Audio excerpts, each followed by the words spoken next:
DD Tamil நேயர்களுக்கு அன்பு வணக்கம். இது நம் விருந்தினர் நிகழ்ச்சி. இந்த நிகழ்ச்சியில் நம்ம வாரந்தோறும் பல்வேறு துறை சார்ந்த சிறப்பு விருந்தினர்களை சந்திச்சுட்டு இருக்கோம். அந்த வகையில் இன்றைக்கு நாம் சந்திக்க இருக்கிற சிறப்பு விருந்தினரை பற்றி சொல்லணும்னா, ஒரு சிறிய கிராமத்தில் பிறந்து சிம்மினி விளக்கு வெளிச்சத்தில் படித்து தன்னுடைய கிராமத்திலும் குடும்பத்திலும் முதல் பட்டதாரியாக ஆகி அதோடு நின்று விடாமல் தன் கற்ற கல்வியாலும் தன்னுடைய கடின உழைப்பாலும் நீதிபதி என்கிற உயர்ந்த இடத்துக்கு வந்தவர். 30 ஆண்டுகளுக்கும் மேலாக நீதிபதியாக பணியாற்றியவர். எழுத்து உலகிலும் தனக்கென ஒரு தனி இடத்தை பிடித்திருக்கக்கூடியவர் இவர். 3 புத்தகங்கள், 40க்கும் மேற்பட்ட கட்டுரைகள்னு எழுதி எழுத்து உலகிலும் தனக்கென ஒரு தனி இடத்தையும் தடத்தையும் பதித்த ஒரு மாமனிதரை தான் நம்ம இன்றைக்கு இந்த நிகழ்ச்சியில் சந்திக்க இருக்கோம். மேனாள் மாவட்ட நீதிபதி திரு ஏ ரத்தினவேலு ஐயா அவர்களை தான் நாம் இந்த நிகழ்ச்சியில் இன்றைக்கு சந்திக்க இருக்கோம். வாங்க விருந்தினரை சந்திப்போம். வணக்கம் ஐயா. இந்த நிகழ்ச்சியில் இன்றைக்கு உங்களை சந்திக்கிறதுல எங்களுக்கு மிக்க மகிழ்ச்சியும் பெருமையாகவும் இருக்குது. ஐயா, உங்களை பற்றி நிறைய விஷயங்கள் இன்றைக்கி நாங்கள் தெரிஞ்சுக்க போகிறோம் அப்படின்னு நினைக்கும் போது எங்களுக்கு ரொம்ப ஆர்வமாக இருக்குங்க ஐயா. முதல்ல உங்களுடைய குழந்தை பருவத்தில் இருந்தே ஆரம்பிக்கலாம் அப்படின்னு நினைக்கிறேன். உங்களுடைய குழந்தை பருவம், உங்களுடைய பள்ளி பருவம், அதை பற்றின நினைவுகளை எங்களோட பகிர்ந்துக்கங்க ஐயா. நான் தற்போது கிருஷ்ணகிரி மாவட்டத்தில் ஊத்தங்கரை தாலுகாவில் ஆனந்தூர் கிராமத்தில் பிறந்தேன். ரொம்பவும் பின்தங்கி மாவட்டம், பின்தங்கி ஊர். 1971 தான் நாங்கள் மின்சாரத்தையும் நாங்கள் பார்க்குறோம், பேருந்து பஸ்ஸையும் நாங்கள் பார்க்குறோம். பள்ளி பருவத்தில் ஒரே எலிமெண்ட்ரி ஸ்கூல் தான் இருக்கும். என்னுடைய தாயார் ஓரளவுக்கு கல்வியில் ஆர்வம் உள்ளதுனால 4ஆம் கிளாஸ் படிக்கும்போது இங்கிலீஷ் டியூஷன் வச்சுருந்தாங்க. நான் படிக்கிற காலத்திலலாம் 1960 சேரும்போது 6ஆம் கிளாஸ் படிக்கும்போது இங்கிலீஷே பார்க்குறாங்க. அதையெல்லாம் என்னுடைய தாயார் இங்கிலீஷ் நல்லா தெரிஞ்சுக்கணுன்றதுக்காக சொல்லி கொடுத்தாங்க. அப்புறம் கல்லாவிக்கு நான் போனேன். பக்கத்தில் ஒரு 8 கிலோமீட்டர் சைக்கிளில் போயிட்டு சின்ன சைக்கிள் வாங்கி கொடுத்தாரு என்னுடைய அப்பா, 18 இன்ச்சு வண்டி. அங்கே இருந்துட்டு ஒரு ரத்தன சிவாஜின்னு ஒரு இங்கிலீஷ் பெரிய எம்ஏபி, அந்த எம்ஏன்னா அந்த காலத்தில் ஃபேமஸ் எம்ஏபிடி படித்தார். அவர் வீட்லேயே நான் மெத்தில் பேர் ரங்கன் மெத்தைன்னு சொல்லுவாங்க. அதை அங்கே தான் 4 வருஷம் தங்கிட்டேன். அங்கேயே அவர் என்னை பார்த்து கவனித்து இங்கிலீஷ் நல்லா இது பண்ணார், கிராமரெலாம் நல்லா சொல்லி கொடுத்தாரு. அந்த பள்ளிப்பருவம் முடிஞ்ச பிறகு 1967 தருமபுரி மாவட்டத்தில் பியூசி தான் சேரத்துக்கு வந்தேன். அப்போது எதுவுமே அப்ளிகேஷன் போடுறதுக்கு எனக்கு தெரியாமல் லேட்டாக போயிடுச்சு. அதனால் தமிழ் மீடியம் தான் கிடச்சிது. எங்கள் தருமபுரி பியூசி அரசினர் கலைக்குள்ளது கிடச்சிது. கல்லாவிலையும் சரி எல்லாமே நான் படித்து தமிழ் மீடியம் தான் படித்தேன். அங்கேருந்து தமிழில் அங்கே படித்த பிறகு இருந்தாலும் நான் ஒரு வித்தியாசமாக காட்டணுமே அப்படின்னு சொல்லி என்ன பண்ணேன், அட்வான்ஸ் இங்கிலீஷ்னு எடுத்தேன். பியூசி யாருமே எடுக்கலை, 15 பேர் தான் இருந்தாங்க. இருக்கிறதுக்கு குறைஞ்சி போயிட்டாங்க, இங்கிலீஷ் படிக்க முடியாது, 8 பேர் தான் இருந்தாங்க. அது அட்வான்ஸ் இங்கிலீஷ் எடுத்தேன். அப்புறம் இங்கிலீஷ் நார்மலாக எடுத்தேன். அட்வான்ஸ் இங்கிலீஷில் ஒரு ஷேக்ஸ்பியர், ஜூலியஸ் சீசர் அப்படியே வச்சுருந்தாங்க. வேனிட்டி ஃபேர் அப்படி தேக்கரே நாவல் வச்சுருந்தாங்க. பிக்விக் பேப்பர்ஸ்லாம் வச்சுருந்தாங்க. அதெல்லாம் தரவாக படித்து ஒரு நல்ல மார்க் எடுத்தேன். ஹிஸ்ட்ரியில் நிறைய மார்க் எடுத்தேன். அவரை முடித்த பிறகு எனக்கு அப்ளிகேஷன் பழையபடி அப்ளிகேஷன் போடுறதில்ல, எனக்கு கைட் பண்ணுறதுக்கு ஆள் கிடையாதுங்க. அதில் என் அப்பா விவசாயி, வீட்டில் கிராமத்தில் இருக்கிறது, வெளியில் போகணும், இங்கிலீஷ் தயார் பண்ணணும், ஒன்றுமே தெரியாது. அப்படியே இருந்துட்டேன். அப்படியே விட்டு பிஎஸ்சி பாஸ் பண்ணி ஒரு 3 மாதம் நான் எங்கேயுமே என்னால் சேர முடியல. இன்னொன்று என்ன ஒரு சோகமான சங்கதின்னு கேட்டால், அங்கே ஒரு எம்எல்ஏ இருந்தார். அதெல்லாம் வழக்கமாக எம்எல்ஏ கிட்ட தானே போவோம், எதுவும் சீட்டு வாங்கி கொடுக்கன்ட்டு. அங்கே போன ஒரு எம்எல்ஏ, நான் பேர் சொல்ல விரும்பலை, அவர் போய் இருன்னு சொல்லி நைட்டு பகல் எல்லாமே காக்க வச்சார். அவர் சேலத்துக்கு வாங்க, நான் பிஏ இங்கிலீஷ் லிட்ரேச்சர் சேரணும் அப்படின்னு விருப்பப்பட்டேன். இங்கிலீஷ் லிட்ரேச்சர் சேரணும், ஏன்னா அட்வான்ஸ் இங்கிலீஷ் நான் எடுத்துருக்கிறேன், இங்கிலீஷ்லேயும் நிறைய மார்க் எடுத்துருக்கிறேன், ஹிஸ்ட்ரியும் நிறைய மார்க் எடுத்துருக்கிறேன், சரி நான் சேர்த்து வர்றேன் அப்படின்னு சொன்னார். சொல்லிவிட்டு என்னை காக்க வச்சு மணி 5 மணி ஆகி வரவே இல்லை. அவர் ரொம்ப வாழ்க்கையை வெறுத்து போச்சு. வந்துட்டேன், அப்படியே தோஞ்சி படுத்துட்டேன். அப்புறம் ஒன்றுமே செய்ய முடியலையே, என்ன வாழ்க்கை எப்படி போயிடுச்சு அப்படின்னு சொல்லி இருக்கும்போது திடீர்னு எனக்கே ஒரு ஸ்ட்ரக் ஆச்சு. அதாவது தெரிஞ்ச வேறு அவருக்கு கோயம்புத்தூர் பற்றியே தெரியாதவருக்கு, எனக்கும் கோயம்புத்தூர் பற்றி, அவரை கூப்பிட்டுக்கிட்டு நான் கோயம்புத்தூருக்கு வந்தேன். ஏதோ நமக்கு கதைகளில் வர்ற மாதிரி பேக்கை தூக்கிக்கிட்டு ஊர் சுற்றுற மாதிரி கதையை வந்தேன். கோயம்புத்தூருக்கு வந்த பிறகு தான் அங்கே ஒரு பிஎஸ்சி காலேஜ் இருக்குது, பீலமேட்டில் இருக்குது. அங்கே போய் பிஏ லிட்ரேச்சர் அங்கே தான் இருக்குது அப்படின்னு போய் பாருங்கண்ணே. அங்கே போனால் அதுக்குள்ளே அட்மிஷன் முடிஞ்சு போச்சு. என்ன மாதிரி ஒரு 100 பேர் நிற்கிறாங்க அந்த பிரின்ஸிபல்கிட்ட. அவர் ஓப்பனாக மீட்டிங்கில் பேசுகிறா சொல்லிட்டாரு, அட்மிஷன்ஸ் க்ளோஸ்ட், நீங்கள் பாருங்கள் அப்படின்ட்டார். அங்கேருந்து ஒரு தெய்வ சக்தி என்னமோ தெரில சார், எங்கள் பக்கத்தில் 20 கிலோமீட்டரில் பெரியநாயக்கம்பாளையம் இருக்குதுங்க, ராமகிருஷ்ண விஸ்வவித்யாலயா காலேஜ் இருக்குது, அது மிஷினரி காலேஜ், அது இப்போ தான் வந்து டிகிரி செட்டு ஆரம்பிக்கிறாங்க, லிட்ரேச்சர் இங்கிலீஷ் எல்லாமே English medium, English literature subject இருக்குதுன்னாங்க. சரி, இது கடவுள் வழி காட்டுறான்னு சொல்லிட்டு அங்கேருந்து 20 கிலோமீட்டர் எங்கள் டவுன் பஸ் ஏறி வந்தோம். நானும் அவரும் அங்கே போனோடனே ப்ரொஃபஸர் விஸ்வேஸ்வர் பிரின்ஸிபல் அவர் தான். அவர் doctor in English, psychology doctorate எழுதுகிறார். போன உடனே என்னை பார்த்தோன்னே இன்னும் ஒரு ஃப்ளாஷ் மாதிரி, இது வந்து வர்ணனை கிடையாது, ஒரு ஃப்ளாஷ், உங்களுக்கு 8 நாள் கழித்து ஒரு தபால் வரும், நீங்கள் அதை எடுத்துகிட்டு வாங்க அப்படின்னாரு. எதுவும் ஃபார்முலாக சொல்கிறாருன்னு நினச்சிட்டு நான் போனேன். கரெக்டாக 8 நாளுக்குள்ளேயே எனக்கு இந்த கார்டு வந்துடுச்சு. அந்த தபால் எங்கள் அப்பாவுக்கு வந்து அதை புரிச்சிக்க முடியல, கொண்டு வந்து கொடுத்தாரு. அதை எடுத்துக்கிட்டு வந்து நான் சேர்ந்தேங்க. 3 ஆண்டுகள் அந்த என்னுடைய காட்ஃபாதர் மாதிரி இருந்து பிரின்ஸிபல் விஸ்வேஸ்வரன், அவர் professor R Krishnamurthy English professor, இன்னொரு சேவியர் அப்படின்ட்டு எக்கனாமிக் ப்ரொஃபஸர், 3 பேர் என்னை சேர்ந்து ரொம்ப மோல்டட் மீ. சரிங்கய்யா, சரி. எப்படிலாம் ஷேப்பு, எப்படி இது நகையை வந்து அடித்து ஷேப் பண்ண, அது மாதிரி அந்த மாதிரி ஷேப் பண்ணாங்க. ஷேப் பண்ணி English first, ordinary comments first, BSc college first அப்போ வந்துட்டு அப்புறம் பிஏ டிகிரியில் நல்ல மார்க் எடுத்து வந்தேன். அப்புறம் அதில் ஒரு அதுக்கு பிறகு உடம்பு சரியில்லை படுத்துட்டுங்க. ஓ சரிங்க. அப்புறம் ஒரு 1 இயர் பிரேக் ஆகிடுச்சு. சரிங்க சரி. படுத்துட்டு பாஸ் பண்ணிவிட்டு நான் இடம் சேர முடியல. அப்புறம் 72 நான் லா காலேஜ் சேர்றேன். அந்த இன்ட்ரெஸ்ட் எப்படிங்கய்யா வந்தது? நீங்கள் வந்து பிஏ ஹிஸ்ட்ரி படிக்கணும்னு படிச்சிருக்கீங்க, அங்கேருந்து ஒரு லா காலேஜ் சேரணும் அப்படிங்கிற அந்த எண்ணம் எப்படிங்கய்யா வந்தது? இல்லை யாராவது நீங்கள் போய் இங்கே சேரலாம், இந்த படிப்பை படிக்கலான்னு சொல்லி வந்து சேர்ந்தீங்களா, இல்லை உங்களுக்குள்ளேயே தோணி நீங்கள் வந்து அந்த அடிப்படையில் எனக்கு லா சேரணும்னு அப்போது விருப்பம் இல்லை, அடிப்படையில் சேரணும் எண்ணம் இல்லை. ஓ, என்னுடைய முழு நம்பிக்கையும் லட்சியமே வந்து நான் ஒரு பெரிய இங்கிலீஷ் வாத்தியாராக வரணும், இங்கிலீஷ் ப்ரொஃபஸராக வரணும், ஆங்கிலத்துக்கு பெரிய ஆளாக வரணும், கிராமத்தில் ஆங்கிலம் படித்தா தானே பெரிய மதிப்பு அப்படிங்கிறாங்க. அந்த அடிப்படையில் ஆங்கிலம் தான் என்னோட கனவாகவே இருந்தது. அது பார்த்துட்டு உடனே பிஏ லிட்ரேச்சர் கிடைக்கல. அப்புறம் எம்ஏ லிட்ரேச்சரும் வந்து பல இடத்துல அண்ணாமலை யூனிவர்சிட்டி ட்ரை பண்ணேன், பச்சைமாஸ் காலேஜ் ட்ரை பண்ணேன், அது லேட்டுன்னு சொல்லிட்டாங்க. அப்புறம் இருந்தபோது லா காலேஜுக்கு அவங்க கால்ஃபர் பண்ணாங்க. அப்போல்லாம் இவர் நடிகர் சொல்லுவார், தொக்கல் காசு ஜோர் மாதிரி 10 பைசா போட்டால் வந்துடும். நான் போடும்போது அதுக்கும் இல்லை, இல்லை நான் போகும்போது 2000 பேர் வராங்க படிக்கிறதுக்கு. சரிங்க. அதுக்கு இன்டர்வியூ வச்சாங்க. நான் இன்டர்வியூவில் செலக்ட் ஆகிட்டேன். சரிங்க. 7 செக்ஷன். ஓ, 72 லாவில் செலக்ட் சேர்ந்தாங்க. அதுதான் நீங்கள் லா காலேஜ்குள்ளே வந்திருக்கீங்க. ஐயா, நீங்கள் பேசும்போதும் சரி சொன்னீங்க விவேகானந்தர் அவர்கள்னு சொன்னீங்க. குறிப்பாக விவேகானந்தர் அவர்களை எல்லாருக்குமே பிடிக்கும், உங்களுக்கும் ரொம்ப பிடிக்கும்னு நினைக்கிறேன். உங்கள் பேச்சிலேயே நீங்கள் சொன்னீங்க. அவரை உங்களுக்கு பிடிக்கிறதுக்கு மிக முக்கியமான காரணம் என்ன? எந்த விஷயம் வந்து நீங்கள் அட்ராக்ட் ஆனீங்க ஐயா விவேகானந்தர்? ஒன் செகண்ட், என்னை உருவாக்கிய ராமகிருஷ்ண கல்லூரிக்கு நான் போகிறேங்க. அங்கே 3 ஆண்டுகள் அங்கே அருணாசல செட்டியார் தான் வந்து கல்வி மந்திரியாக இருந்தவர். அவர் தான் வந்து நிறுவியவர். சுவாமிஜிக்கெலாம் நான் பழகுவேன். டெய்லி பஜனை, விவேகானந்த பற்றி சொற்பொழிவு, ராமகிருஷ்ண பரமஹம்ச பற்றி சொற்பொழிவுகள் ஆட்டிகிட்டு இருப்பாங்க. முழுமையாக ஈடுபட்டது. அவர் சொன்ன 3 கருத்துக்கள் இன்னும் என்னுடைய குழந்தைகளுக்கு சரி எங்கள் வீட்லேயும் நான் சொல்கிறது என்னென்னா, உன் மீது நம்பிக்கை வை, should have faith in you, that faith should be unshakable one. தெய்வத்தின் மீது நம்பிக்கை வை. தெய்வத்தில் நம்பிக்கை தான் உண்மையில நம்பிக்கை தான் தெய்வ நம்பிக்கை வரும், இல்லைன்னா வேறு ட்ரீட் பண்ணுவோம். தெய்வத்தின் மீது நம்பிக்கை வை, உன் மீது நம்பிக்கை வை. 3வது விடாமுயற்சி பண்ணு. No failure in your life. ஃபெயிலியர்ன்ற வார்த்தையே கிடையாது வாழ்க்கையில். இல்லைன்னு 99 முறை முயற்சி செய்யுங்கள், தவறிட்டால் பரவாயில்லை, கடைசியாக ஒரு முயற்சி பண்ணுங்கள், வெற்றி கிடைக்கும். அந்த வெற்றி எப்படி கிடைக்கும்? உங்களுக்கு உண்மையிலேயே அந்த வெற்றி டிசர்வாக தான் கிடைக்கும். அந்த அடிப்படையில் மீது நம்பிக்கை வைன்னு அவர் சொன்ன அந்த தன்னம்பிக்கை வரிகள் தான் நீங்கள் அவரை பின்தொடர்றதுக்கு காரணம்னு சொன்னீங்க. அவர் பேசின அந்த சிகாகோ மாநகரத்தில் இருக்கிற அந்த இடத்துக்கு நீங்கள் போயிருந்ததா சொல்லியிருந்தீங்க. அந்த உணர்வுகள் குறித்து, அந்த நிகழ்வுகள் குறித்து எங்களோட பகிர்ந்துக்க முடியும்? நான் வந்து அமெரிக்காவுக்கு 2014 போயிருந்தேங்க. என் டாக்டர் அங்கே இருக்கிறாங்க பால்டிமோரில்.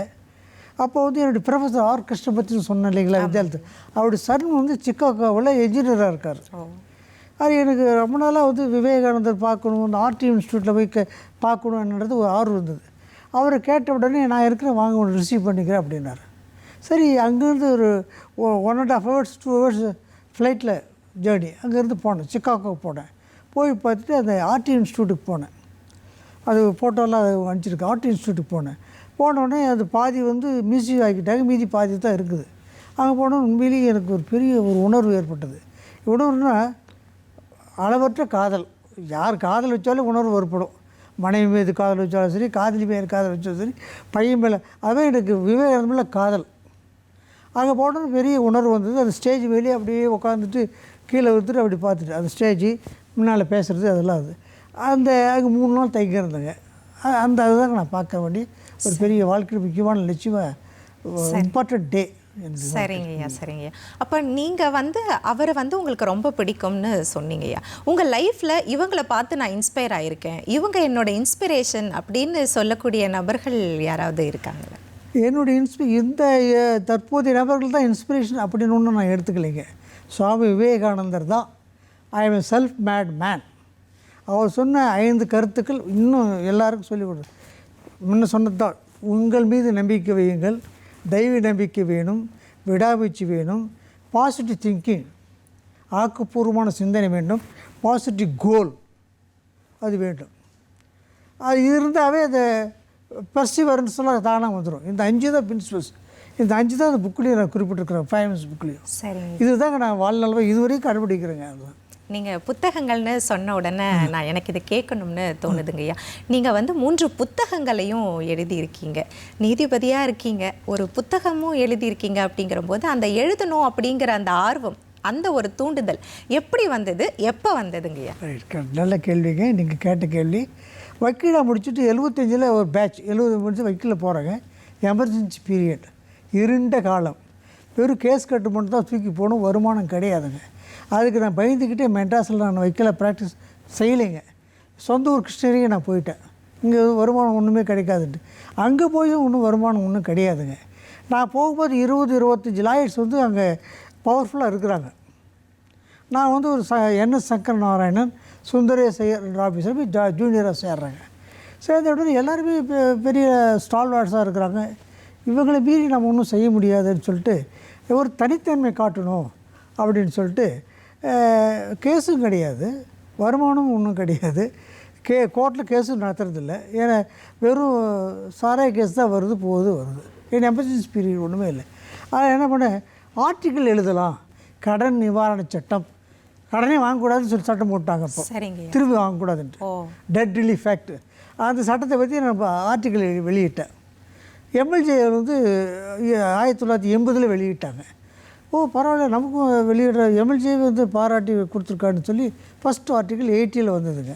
ஃபஸ்ட்டு சன் அப்போ தான் பிறந்திருக்கிறான் சேர்ந்தவர். அப்புறம் அதுக்கு பிறகு தொடர்ந்து இது ஒன்றுலேயே இது ஃப்ளூக்கு ஏதோ அதிர்ஷ்டத்தில் வந்த மாதிரி நினச்சிக்கூடாதுன்னு சொல்லிட்டு தொடர்ந்து எழுத ஆரம்பித்தேன். ஒரு 10 ஆர்டிக்கிள் எழுதுனேன். 1985 வரைக்கும் நான் எழுதினேன். இந்த செலெக்ஷன் ஆகிற வரைக்கும் சிவில் ஜட்ஜி. இதில் தாங்க நான் வித்தியாசப்படுத்தி காமிச்சேன்.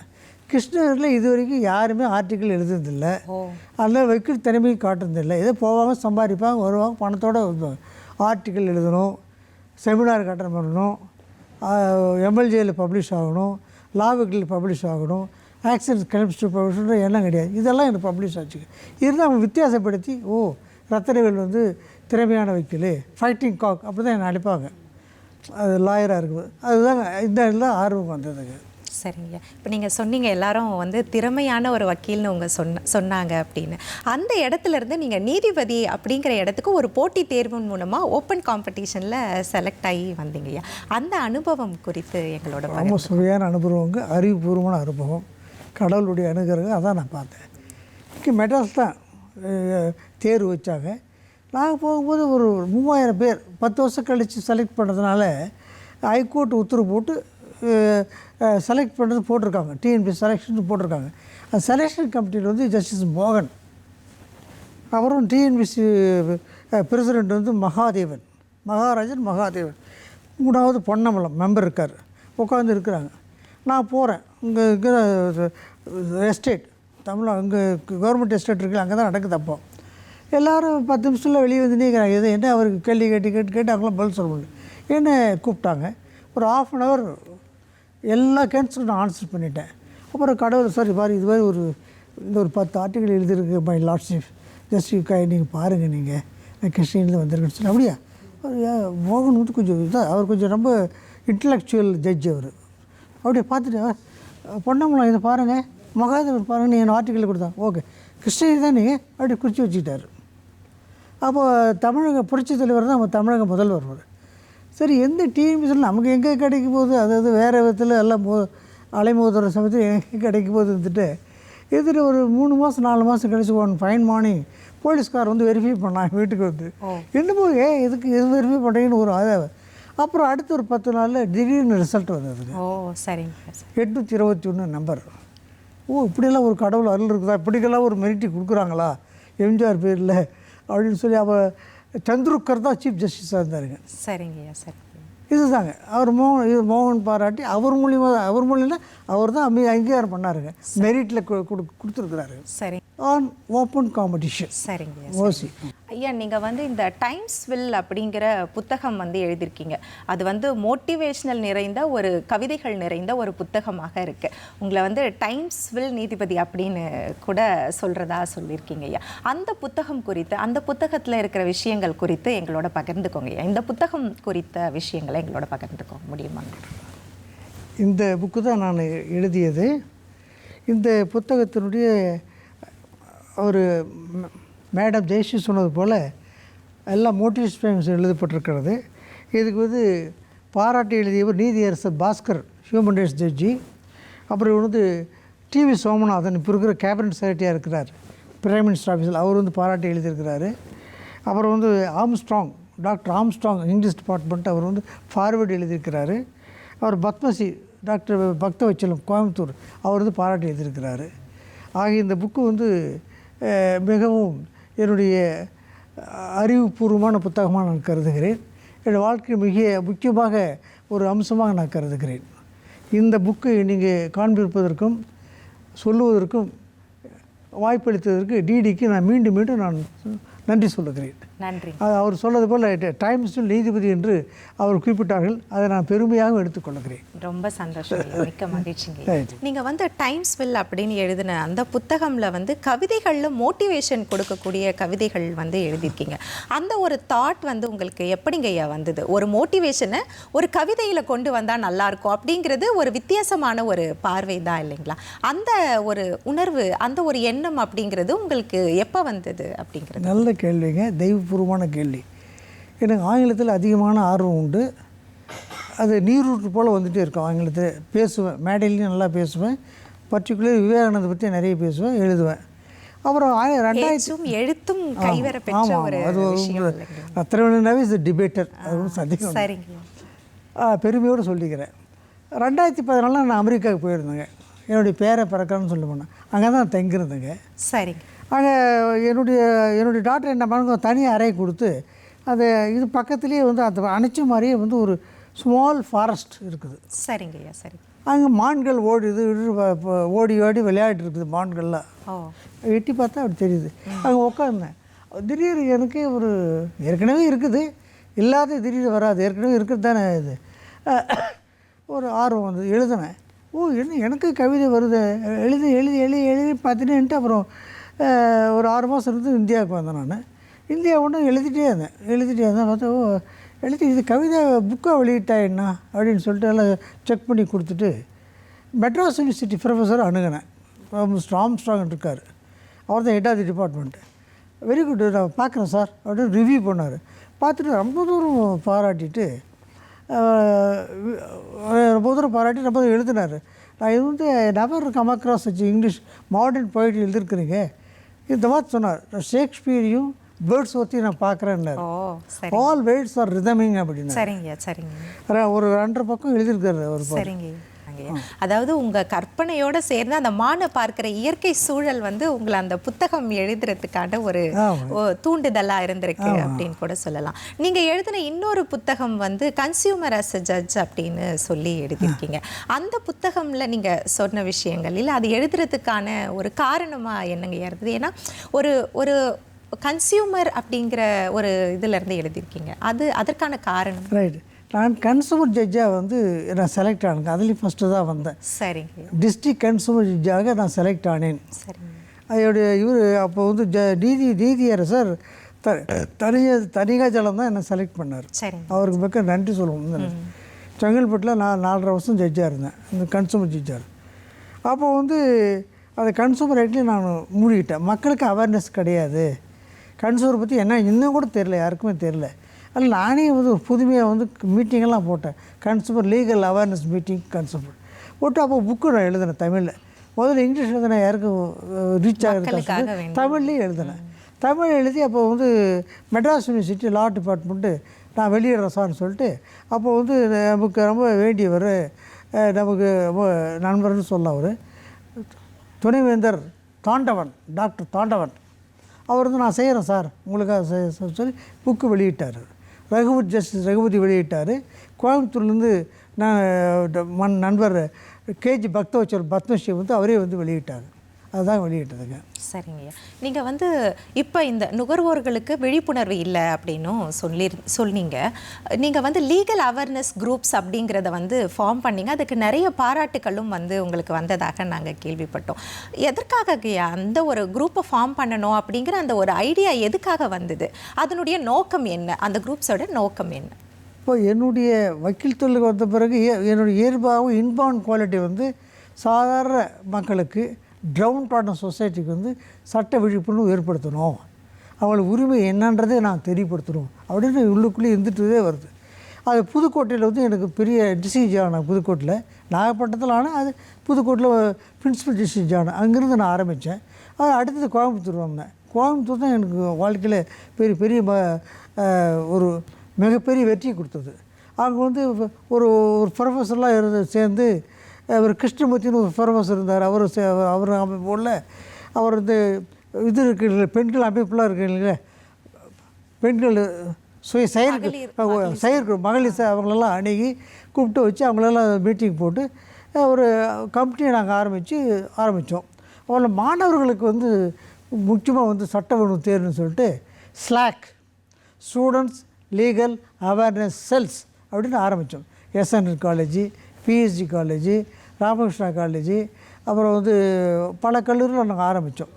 அவங்களுக்கு என்ன பண்ணோம், அந்த கோர்ட்டே தெரியாது, சினிமாவில் சினிமாவில் பார்க்குற மாதிரி டேபிளில் தட்டுறது, ஜட்ஜை கையாட்டி அப்படிலாம் கையிட்டால் நாங்கள் அது தக்க நடவடிக்கை எடுத்துருவோம், ஓப்பன் கோர்ட். அதெல்லாம் இல்லைன்னு சொல்லி தெரியறதுக்காக என்ன பண்ணோன்னா, நான் வந்து கோயம்புத்தூர் ஜட்ஜாக இருக்கும்போது நான் வந்து ஒரு அரை மணி நேரம் கேஸுலாம் கூப்பிட்டுட்டு மர்டர் கேஸ் நடத்துறதுக்கு அதை வந்து நீங்கள் பாருங்கள், மாணவர்களாக வருவாங்க, மாணவிகளாக வருவாங்க. 10:30 11 o'clock ஆரம்பித்தா நீங்கள் 1 hour பாருங்கள், எல்லா கோர்ட்டையும் நீங்கள் பாருங்கள். ஒரு 2 மணிக்கு போங்க, அங்கே இது இருக்குது, இலவச சட்ட உதவி மையம் இருக்குது, அங்கே எப்படி சமரசம் பண்ணுறதை நீங்கள் கவனிங்க. அதுக்கெல்லாம் ஒரு அமைப்பு வேணும். சும்மா மேடையில் பேசிட்டு பெட்டிஷன் வாங்கிட்டு போய்ட்டால் ஒன்றும் ஆகாது. இது மாணவர்கள் மத்தியில் பரப்பணும் அப்படின்னு தான் நான் செஞ்சேன். இன்னொன்று வந்து கேள்வி, சட்ட விழிப்புன்னு சொன்னீங்களே, அது 2008 ஒரு புக்கு வெளியிட்டேங்க. 2008 சர்வீஸில் இருக்கும்போதே நான் வெளியிட்டேன். சரிங்கய்யா, சரிங்க. அது புக்கு பேர் power of legal awareness. For the first time ஒரு ஜட்ஜு சர்வீஸில் டிஸ்ட்ரிக்ட் ஜட்ஜு வெளியிட்டு தான் வரும். அந்த புக்கு வெளியிட்டு எல்லாத்துக்கும் பாராட்டி வெளியிட்டவர் அப்போதைய சீஃப் ஜஸ்டிஸ் ஆனவர் கோகுலே. சரிங்கய்யா. அவர் லேட்டர் ஸ்டேஜில் வந்து அவர் சுப்ரீம் கோர்ட் ஜட்ஜ் ஆகிட்டார். கோர்ட்லாம் இருக்குது. சரிங்கய்யா. அது 3 புக்கு வெளியிட்டாங்க. சரிங்கய்யா, சரிங்க. இப்போ நீங்கள் வந்து நிறைய விஷயங்கள் வந்து நீங்கள் செஞ்சுருக்கீங்க. கண்டிப்பாக அதற்கு பின்னாடி ஒரு கடின உழைப்பு இருக்குங்கய்யா. நமக்கு கிடைக்கிற ஒவ்வொரு சின்ன பாராட்டுக்களுமே நம்மளை வந்து அடுத்த கட்டத்தை நோக்கி நகர்த்தும் அப்படின்னு சொல்லுவாங்க. அப்படி உங்களுக்கு வாழ்க்கையில் கிடைச்ச மறக்க முடியாத பாராட்டுன்னு ஏதாவது இருக்கா? இல்லை மறக்க முடியாத மனிதர்கள்னு யாராவது இருக்காங்களா? மறக்க முடியாத மனிதர்கள் என்னுடைய மனைவி தாங்க. கண்டிப்பாக. Is part of life. அவங்களுடைய அந்த ஒரு சப்போர்ட்னால தான் மொரல் பூஸ்டர். சரிங்க. சன் மொரல் பூஸ்டர், டாக்டர் 3 பேரும் மொரல் பூஸ்டர் தாங்க. என்னுடைய மனைவி தாங்க எல்லாம். பறக்க முடியாத மனிதர் அவங்க தான். பாராட்டு பொருள் அவங்களே தான், எல்லாமே அவங்களே தான். She is embodiment of morality, courage, philosopher எல்லாம் அவங்க தாங்க. அதே டாக்டரும் அப்படி தான், என்னுடைய சன்னும் அவங்க 3 பேர் தாங்க. பிரதானமாக இருக்கிறது ஒய்ஃபுங்க. சரிங்க. ஒவ்வொருத்தரோட வாழ்க்கையிலுமே குரு வழிகாட்டி அப்படிங்கிறவங்க முக்கியமானவர்களாக இருப்பாங்க. நீங்கள் பேசும்போது கூட சொன்னீங்க டாக்டர், உங்களுடைய பேராசிரியர் ஒருத்தரை குறித்து சொன்னீங்க. அப்படி உங்கள் வாழ்க்கையில் உங்கள் மனசுக்கு நெருக்கமான குரு இவங்க அப்படின்னா அப்படி யாராவது இருக்காங்களா? யார்? இல்லை, ஒவ்வொரு காலகட்டத்திலையும் ஒரு குரு இருக்காருங்க. கல்லூரி பொறுத்த வரைக்கும் கேஆர் ரத்தன சபாபதி அவர் இறந்துட்டார். அவர் எம்ஏ பிஎட் அந்த காலத்தில் படித்தவர். அவர் இங்கிலீஷ் வாத்தியார், ஹிஸ்ட்ரி வாத்தியார், நல்ல இங்கிலீஷ் பிரமாதம் சொல்லிக் கொடுப்பார். அவர் நல்லா பிடிக்கும் பள்ளி பருவத்தில். அவரை ராமகிருஷ்ண வித்யாலயத்தில் வருவது 3 பேர். Doctor professor principal Visweswaran, professor R Krishnamurthy English professor Xavier, 3 பேர் தாங்க. அதுக்கு பிறகு யார் அப்படி ஒன்றும் என்ன மனசு தொடர மாதிரி இல்லைங்க. சரிங்க. உங்களுடைய வாழ்க்கையில் நடந்த பல சுவாரஸ்யமான அந்த அனுபவங்களை இன்றைக்கு எங்களுடைய அரங்கத்துக்கு வந்து எங்களோட பகிர்ந்துக்கிட்டதுக்கு மிக்க நன்றிங்க ஐயா. ரொம்ப சந்தோஷம். அதே சமயத்தில் இந்த டிடி தொலைக்காட்சி நிறுவனத்திற்கு இந்த புரோகிராமத்தை ப்ரொடியூசர் பன்னீர்செல்வம், கேமராமேன் மனோகர், கனிவான கேள்விகள், தூண்டக்கூடிய கேள்விகளை கேட்ட ஆங்கர் ஜெயஸ்ரீ எல்லோருக்கும் நன்றி சொல்ல கடமைப்பட்டிருக்கிறேன். மிக்க நன்றிங்க ஐயா. நன்றிங்க. ரைட்.